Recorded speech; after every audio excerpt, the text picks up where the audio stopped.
Bonjour, je suis Delphine Bérin-Durand, je suis coach en entreprise et coach pour les jeunes. J'ai le grand plaisir aujourd'hui de recevoir Éric Mortier, qui est le fondateur de la méthode 6e et qui va nous expliquer la méthode. Alors bonjour Éric. Bonjour Delphine. Alors enchantée de t'avoir aujourd'hui en interview et est-ce que tu peux en quelques mots nous dire qui tu es? J'ai coutume de dire que je suis un chercheur qui est devenu formateur. Un chercheur qui est devenu formateur? C'est ça, voilà. Et je pense que c'est de ça que nous allons parler aujourd'hui, un petit peu de l'objet de mes recherches et surtout de ce à quoi ça aboutit. Et si tu veux, peut-être plus spécifiquement, j'ai un parcours qui est ancré dans l'entreprise. J'ai fait une école de commerce et puis mes premiers pas, je les fais dans l'entreprise, principalement dans la fonction ressources humaines et formation, dans un groupe de distribution. Et puis, je suis devenu consultant en 1993, après une période qui, d'ailleurs, a été marquée aussi par une formation qui a beaucoup compté pour moi, qui est une formation à la PNL, puisque je me suis formé à l'Institut français de PNL, dans laquelle je suis enseignant aujourd'hui, enseignant en programmation neurolinguistique. Ça a beaucoup compté pour moi, à la fois sur le plan personnel, mais aussi dans l'aventure qui s'en est suivie, l'aventure du 6e. Et peut-être qu'on aura l'occasion de reparler de ça. Voilà, donc aujourd'hui, je suis consultant, formateur, on va dire. D'accord. Toujours ce côté chercheur en moi. Voilà. D'accord. Toujours ce côté chercheur et donc avec une expérience du monde de l'entreprise, du monde de la pédagogie également. Ok. Alors, merci pour cette présentation. Alors, maintenant qu'on sait qui tu es, est-ce que tu veux bien nous expliquer c'est quoi le 6e? C'est quoi cette méthode, voilà, dont certains ont déjà entendu parler, dont on entend de plus en plus parler, qui est novatrice. Donc, voilà, si tu peux nous en dire quelques mots. Alors, le 6e, c'est un modèle. Je parlais de la PNL tout à l'heure. Un modèle, c'est pas la vérité, c'est juste une façon de décrire la réalité. Et le 6e, c'est un modèle de la motivation, c'est-à-dire que ça décrit la façon dont nous nous y prenons pour nous motiver. Quand on parle de la motivation, on est sur un champ assez spécifique et en même temps assez vague. Alors peut-être tout d'abord bien faire la différence entre les compétences et les motivations. Les compétences ont à voir avec ce que nous savons bien faire. Par exemple, je peux être un bon organisateur, je peux être un bon communicant, ça a à voir avec mes performances, ce que je fais bien. Les motivations, c'est d'une autre nature, c'est ce qui nous pousse à agir. Pourquoi nous faisons les choses? Et si tu veux bien, je te propose de faire 2 colonnes dans ta tête. Okay. Colonne de gauche, par exemple, tu vas mettre les motivations de type extrinsèque. On va s'expliquer sur le sens qu'on met d'ailleurs qu'on donne à ce mot-là. Et dans la colonne de droite, tu mets les motivations de type intrinsèque. Alors, quand on parle de motivation de type extrinsèque, ça a à voir avec l'idée que ma motivation est conditionnée par une récompense. C'est-à-dire, ce qui me motive, c'est la récompense à la clé. Par exemple, tu pourras regarder la télévision quand tu auras rangé ta chambre. D'accord? Oui. Du coup, pour pouvoir regarder la télé, je vais ranger ma chambre. C'est une condition, en fait, quelque part. Voilà, c'est une condition qui est posée et c'est pour obtenir quelque chose que je vais accepter de faire un certain nombre de choses. Dans l'entreprise, par exemple, dans la vie professionnelle, on a souvent des motivations de type extrinsèque qui sont très puissantes. Ça peut être, par exemple, la rémunération, l'espérance d'un gain supérieur, une prime, par exemple. Ça peut être les évolutions sociales, par exemple, progresser dans l'échelle sociale, obtenir un poste plus élevé dans la hiérarchie, par exemple. Mais ça peut être aussi tout ce qui tourne autour de la reconnaissance, le plaisir de se sentir faire partie d'une équipe, d'être soutenu, encouragé, etc. Et donc, c'est très puissant, et notamment au début de sa carrière, on a besoin de ces motivations, bien sûr. Donc là, c'est un peu lié finalement à ce que peut proposer l'entreprise ou l'environnement de l'entreprise par rapport à nos propres attentes. Exactement, c'est ça. Le seul problème avec les motivations de type extrinsèque, c'est qu'une fois qu'on a la récompense, la motivation retombe. Une fois que j'ai regardé mon émission de télévision, je ne suis pas plus motivé à ranger ma chambre. Oui, c'est du court terme ou du one shot, comme on dit. Enfin voilà, c'est quelque chose qui ne dure pas. Exactement. Donc les gens sont parfois déçus du coup, et il faut donner de plus en plus et de plus en plus souvent de récompenses pour pouvoir maintenir la motivation. Donc voilà. Alors c'est pourquoi on parle de motivation de type intrinsèque. Ça c'est la colonne de droite.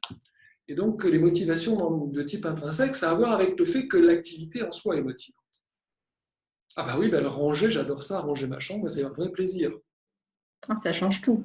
Ça change tout. Voilà. Tu peux courir, par exemple, faire ton jogging parce que tu veux perdre du poids ou garder la ligne. Mais ce n'est pas en soi le fait de courir qui te plaît. Là, ce sera une motivation de type extrinsèque. Et si tu dis, moi j'adore le jogging, j'adore courir, alors c'est une motivation de type intrinsèque. Et peut-être que le cerise sur le gâteau, c'est que tu gardes la ligne et que tu restes en forme. D'accord. Le but n'est pas le même en fait. Exactement, l'objectif n'est pas le même et ça ne fonctionne pas de la même manière. Le sixième a à voir avec nos motivations de type intrinsèque.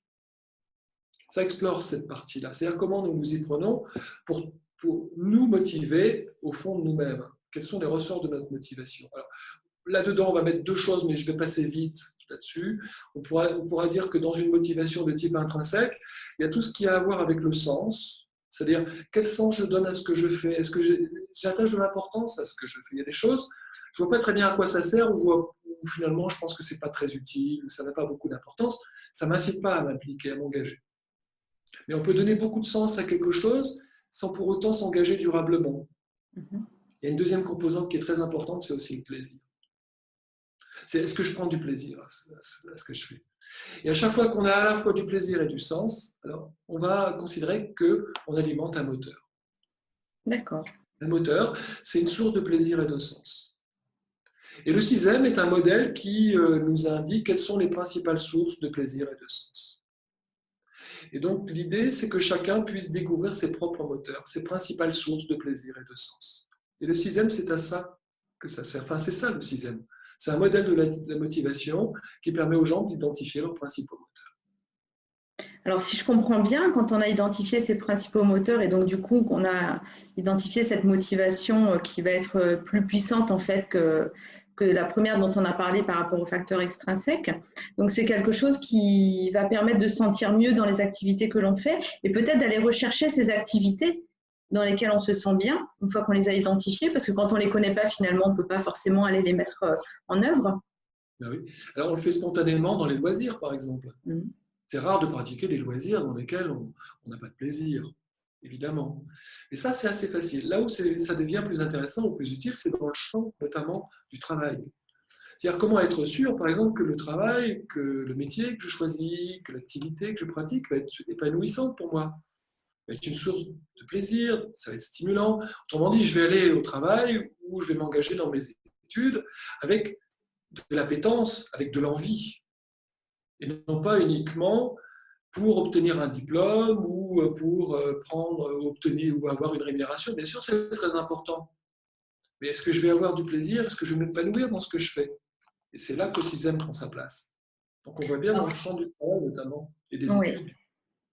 C'est important ce que tu dis parce qu'on voit bien aujourd'hui que dans le champ des études, les jeunes lycéens notamment ou les jeunes étudiants se posent beaucoup de questions par rapport à leur orientation.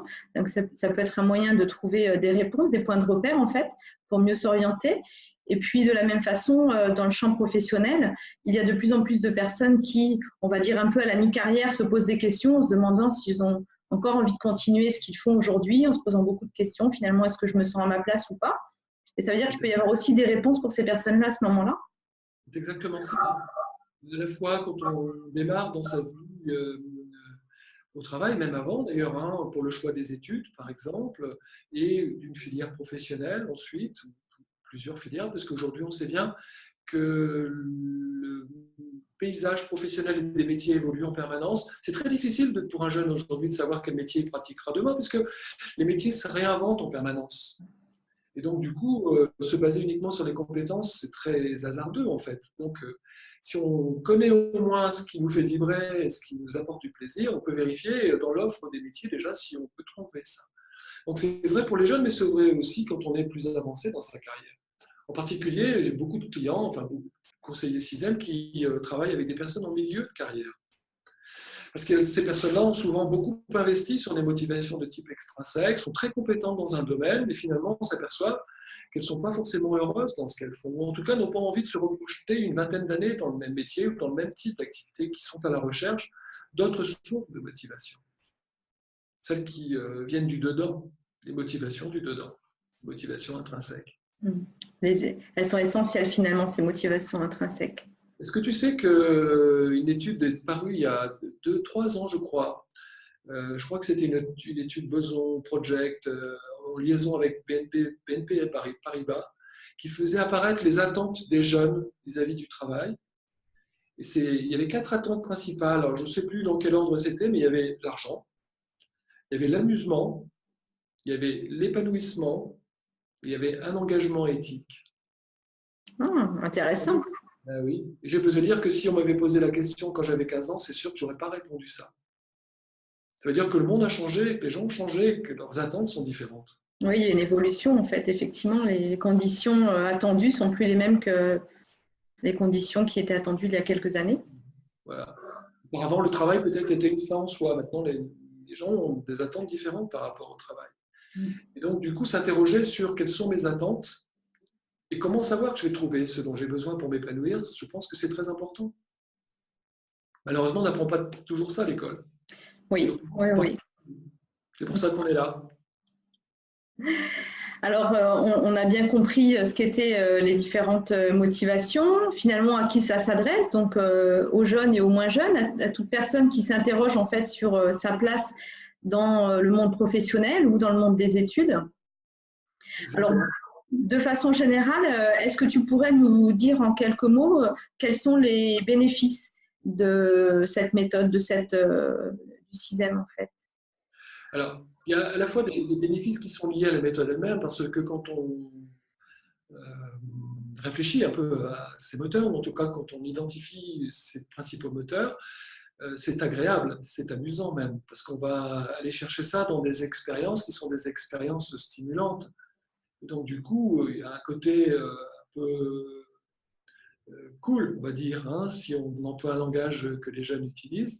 C'est agréable de parler de ce qui nous anime, de ce qui nous motive, et puis on n'est pas dans le jugement. Et si tu me permets, Eric, c'est aussi un peu décalé de ce qu'on peut avoir l'habitude d'entendre ou de voir dans les approches, en fait, qui travaillent sur l'orientation. Et souvent, c'est vrai que nos clients sont un petit peu étonnés de la méthode et de cette approche un peu ludique, on pourrait dire, mais du coup, qui a de bons résultats. Exactement. Dans de nombreuses approches, l'orientation est basée sur l'évaluation des compétences ou des aptitudes. Et j'ai coutume de dire, quand je fais un bilan de compétences avec un client, que la dernière chose que nous ferons dans son bilan de compétences, c'est le bilan de ses compétences. Pourquoi? Parce que les compétences sont au service de nos motivations. C'est-à-dire, si on ne sait pas ce qu'on veut vraiment, alors à quoi ça sert de chercher des compétences? Il vaut mieux savoir ce qu'on veut vraiment et ensuite, dans un deuxième temps, se demander si on est équipé pour la course. Est-ce que nous avons les compétences pour faire ça? Et il faut d'abord être sûr que ça va nous convenir, que ça, c'est fait pour nous. Et donc, dans un bilan de motivation, on va être à l'écoute de soi-même. Et le gros avantage, c'est que non seulement on est en dehors de tout jugement, on va trouver les réponses au fond de soi-même, et on n'est pas face à un conseiller qui va deviner comment on est, qui on est, et nous faire rentrer dans une case. Ça part de la personne. Chacun va découvrir ça pour lui-même. Et donc, du coup, la deuxième chose, c'est qu'on n'a pas besoin d'avoir fait de longues études, ni d'avoir un niveau intellectuel, comment dirais-je, d'un surdoué. Tout le monde peut faire cet exercice. Il suffit de se demander, là où je prends du plaisir, là où je me prends au jeu, ce qui m'amuse, ce qui me fait vibrer, tout simplement. Et c'est accessible à tout à chacun, aux jeunes comme aux moins jeunes. Ça donne envie, en fait, de connaître, d'identifier ces moteurs quand on t'écoute, Eric. Mais alors, du coup, pour toutes les personnes qui nous écoutent et qui vont avoir envie, j'imagine, de découvrir leur moteur, comment est-ce ces personnes peuvent être conseillées? Comment est-ce qu'elles peuvent contacter quelqu'un qui est en capacité, justement, de les aider à identifier ces moteurs et de réaliser cette méthode CISEM avec eux? Ah oui, c'est vrai. Alors, heureusement, on a maintenant de nombreux praticiens qui se sont formés à cette approche, qui sont sur le territoire français, mais aussi en Belgique. Maintenant, on a de nombreux techniciens, conseillers CISEM, techniciens, praticiens, coachs parfois, en Belgique et en France. On en a même en Tunisie, et on en a même en Russie. Et donc, on peut trouver le conseiller CISEM avec qui on va travailler en allant sur le site de l'Institut CISEM. C'est CISEM-institut.com. Et dans notre site internet, on a l'annuaire des conseillers CISEM. Donc, on peut trouver le conseiller CISEM avec qui on pourra travailler et qui est formé à la méthode et qui pourra vous accompagner, bien sûr, dans la découverte de vos moteurs. Et tu en fais partie, Delphine. Absolument. Voilà. Bien, alors donc on est heureux de découvrir que le CISEM est international finalement. Et alors je ne t'ai pas demandé CISEM ce que ça voulait dire, Eric. Ah. Alors, c'est un acronyme. Alors, si on le dit en français, on pourrait dire c'est les stratégies d'automotivation pour un management éthique de soi et des autres. Alors, si on le traduit en anglais, c'est-à-dire Self-Implication Strategies for Ethics in Management. C'est-à-dire stratégie, comment on peut trouver ces stratégies d'automotivation, comment nous nous motivons pour vivre en accord avec ce qui est important pour nous et pour nous épanouir, dans le respect de soi et des autres, on va dire. C'est ça le CISEM finalement. Alors on s'en sert, bien sûr, comme on vient de le voir en orientation, mais on peut s'en servir aussi dans la construction des équipes, pour qu'on puisse constituer des équipes de gens qui vont pouvoir trouver une forme de complémentarité et de plaisir partagé. On n'est pas obligé de prendre du plaisir dans les mêmes activités, et peut-être qu'il y a des activités dans lesquelles toi tu prends du plaisir et moi pas du tout, et inversement, et peut-être qu'on a intérêt à travailler ensemble. Parce que c'est très complémentaire, tu vas te faire plaisir en t'occupant d'une partie du travail, moi je vais me faire plaisir en prenant en charge une autre partie du travail, et c'est ça qui fait qu'on a envie de travailler ensemble, tu vois. Donc on peut s'en servir pour construire des équipes, mais aussi dans le management, beaucoup de managers qui se forment ou qui découvrent leur style de management au travers de leur moteur, parce qu'il est vrai que les moteurs d'un manager retentissent, ont une influence sur sa façon de manager ses équipes, son business, comme on dit, tu vois, et que du coup, ça lui donne des indications sur son style de leadership. Alors, on peut s'en servir aussi en recrutement, bien sûr, pour vérifier que ce candidat-là va vraiment être heureux dans le métier qui lui est proposé, et d'une manière générale dans la connaissance de soi et le développement personnel. Donc, si je comprends bien, on pourrait dire qu'en résumé, c'est un outil en fait de connaissance de soi, comme tu dis, de développement personnel, que l'on peut mettre au service de soi-même, mais aussi quelque part au service des autres, dans le cadre, par exemple, d'une équipe. Donc, en fait, il y a de multiples facettes. Ça peut être mis en place dans différentes matières, en recrutement également. Donc, c'est une méthode qui a beaucoup d'avenir devant elle. Et en tout cas, voilà, j'espère que maintenant, les personnes qui écoutent cette vidéo en sauront plus et puis auront envie de contacter des conseillers pour aller encore plus loin au niveau de la connaissance de leur façon de faire, de leur motivation. En tout cas, Eric, un grand merci à toi pour toutes ces informations, nous avoir expliqué de façon très claire le CISEM. Et puis, je te dis à très bientôt pour de nouvelles aventures. Merci, Lucie. Merci beaucoup. À bientôt. À bientôt. Au revoir.